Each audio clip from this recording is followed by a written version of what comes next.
आपण पाहत आहात live Maharashtra police times. Reserve bank of इंडियाने 2025 साठी कर्ज नियमांमध्ये काही महत्त्वाचे बदल केले आहेत। व्यवसाय सुरू करण्यासाठी, घर खरेदीसाठी, वैयक्तिक गरजांसाठी किंवा लग्नासाठी अनेक लोक बँकांकडून कर्ज घेतात।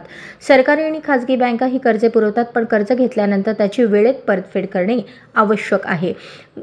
जर कर्जदाराचा अचानक मृत्यू झाला तर कर्जाची जबाबदारी कोणावर येते हा एक महत्त्वाचा प्रश्न आहे। अशा परिस्थितीत बँक कोणावर वसुलीची जबाबदारी टाकू शकते आणि आरबीआयच्या नव्या नियमानुसार कोणते बदल करण्यात आले आहेत ते जाणून घेऊया।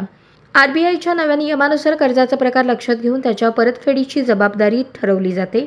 गृह कर्ज, वैयक्तिक कर्ज, कार लोन किंवा गोल्ड लोन यांसारख्या कर्जांबाबत वेगवेगळे नियम लागू शकतात। गृह कर्ज घेताना कर्जदाराच्या नावावर असलेल्या मालमत्तेच्या बँकेचा हक्क असतो।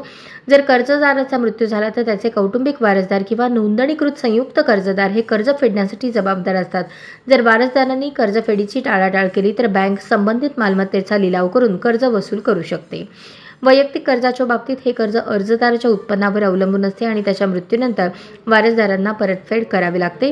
कर्जदाराने विमा पॉलिसी घेतली असल्यास त्या पॉलिसीतून उर्वरित कर्जाची भरपाई केली जाते। कार लोनच्या बाबतीत जर कर्जदार मृत झाला आणि त्याचे वारसदार परतफेड करण्यास असमर्थ ठरले तर बँक वाहन जप्त करून ते विकण्याचा हक्क वापरते। गोल्ड लोनमध्ये कर्ज घेताना सोने गहाण ठेवले जाते। कर्जदाराचा मृत्यू झाला आणि वारसदारांनी परतफेड केली नाही तर बँक गहाण ठेवलेले सोने विकून कर्ज वसूल करू शकते।